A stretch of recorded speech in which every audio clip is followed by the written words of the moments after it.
Sculpting Game Store Retail is a book about why we do what we do as a small retail store, and specifically a game store. We're in chapter 2 about retail science, and we are moving into the procedures that we use to have hospitality strategies at Mind Sculpt Games. So in the industry, you might hear things like aggressive hospitality, assertive hospitality, and as a friendly local game store, we try to build something specific to our store level. So I have prints out as a 4-page document, and this document is called Retail Hospitality Strategies Mind Sculpt Games Employees Should Use. And every employee that we hire, I try to personally go through this document with them in their first week of training.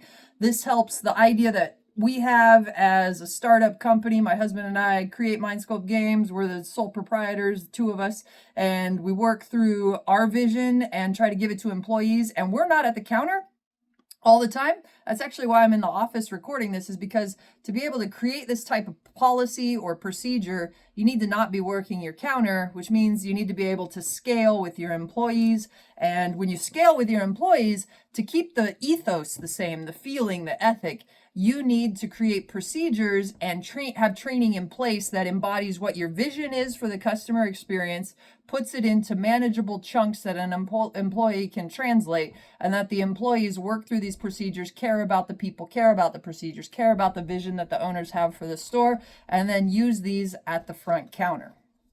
So as a business, you want to scale to the point where one day you could sit in an office and not have to be touching cards, counting cards, stocking inventory, running transactions at the till, but to be able to think and to be able to write so that you can build procedures. Now, I'm not going to say our procedures are golden. I'm just going to say they work for us and they've been developed over 8 years, and it gives you an idea of the type of things you want to do.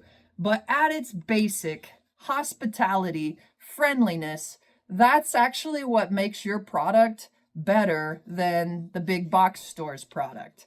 And friendly help in a game store can boost how long people want to stay in the store. Now, this is part of why, like, Walmart has greeters, right? It's that first contact initiation to give a human experience to it.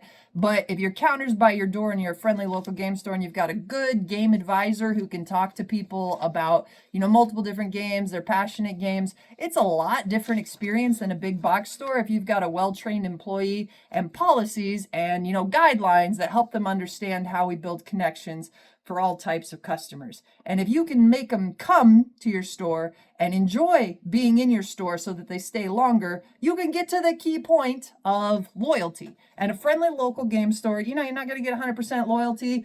Some of your customers are going to shop online some of the time. That's just always going to be true. But if you can build not only a good heart for your customers yourself, but then good policies and procedures that allow your employees to know how to show their heart to your customers as well, then you can build dwelling time, in-store time that is enjoyable for the customer, and then it's naturally longer because the conversations are there, and then you can build that loyalty. So we want to train our staff to engage. We want them to ask questions, and we want them to, be able to connect people. So we got to think of it like game night is part of it, and sitting at our tables is part of it. But if we look at the amount of people that sit at our tables versus the amount of people that enter our doors, we are not just catering to the people that sit at the tables, and we need to be able to build procedures beyond the easiest people to get to know because they're sitting in the store, 4 hours at a time. So in our retail hospitality strategies Mind Sculpt Games employees should use, number 1 line in this document says, this is really important, no matter what tasks you have for a day, every customer should be greeted verbally and with eye contact as they enter our doors. Now, our doors do have an alarm attached that gives us a sound when it's opened, so you can be notified in the building. You could train your ears to it, but even if you're at the back tables, back room, or at the card cabinets, you can hear that sound when a customer comes in, and immediately we should stop what we're doing, move to the front, make eye contact, greet them, and then try to build relationships that will increase the amount of time they want to be in our store and the amount of times they want to return, which are 2 key concepts for store loyalty, customer retention, and transaction success. Now, the reason this is so important, and we'll get to this later, but as a local game store, you need to optimize the time on the clock and the dollars spent to pay employees by the hour to work outputs. So your guys, your employees, they need to be productively busy as often as possible with procedures that allow them to task shift and always put the first focus on the customer. But there will be times, we're in a town of, 14, 15,000. There will be times where we don't have enough customers walking in the door on $1 per hour rate to pay the employee's salary consistently. But we have other ways we can optimize and return that money, other tasks we can do. And we just need to make sure, like if you're actively with customers 20 minutes out of the hour and that clears our sales, great. And we can, cover all our overhead with that. But then those other 40 minutes, that's where we can really grind it and get used to it. Your employees should always be busy, but they should always be able to transition and make it so that they can engage with customers. So not only do we want to make eye contact, but if we can, we want to greet customers by name. And the more you scale, the harder that gets. But if people regularly come in at, after work at 6 o'clock and you've got a second shift guy that works 3 to 10, they're often engaging with the same people. And if they can learn names, that's worthwhile. Make that an emphasis with your employees and it'll feel better to your customer. Names are important in a friendly local game store. It separates us from the big box stores. Now, another thing we can do is we can help people join our Facebook groups like Magic Players of Mind Sculpt Games or Pokemon Collectors of Mind Sculpt Games. And then our employees, like if you work the Thursday Pokemon Club, you should probably browse that group once or twice as an employee so you have an idea of who might come in, what their face looks like, and then know them by name.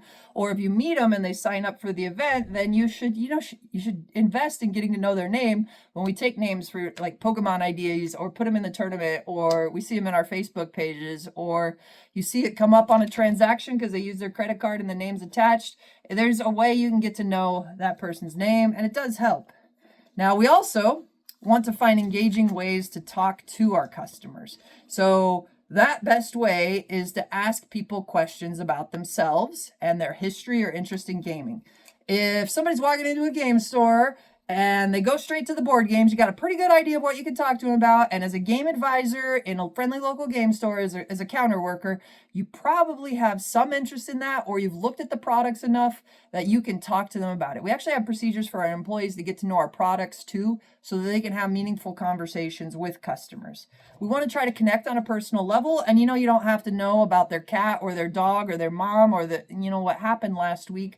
But if you ask questions, they might tell you about those things. If that's how they want to connect on a personal level, we can work for it. We're going to ask their name, where they're from. Those are the two easiest ones if you've never met them. You might want to try to tell them, this is, bullet points in here. Our employees might want to try to tell them something about themselves to connect that is honest. Here's the important part, relevant and maybe memorable. You kind of got to train your employees not just to talk about themselves in ways that aren't important to the customer, but if somebody is browsing Axis and Allies and you could say, yeah, I really enjoyed playing that with my dad when I was 12, or have you checked out the Stalingrad? I'm really fascinated by the history with it, and I think that game's pretty hot off the presses right now.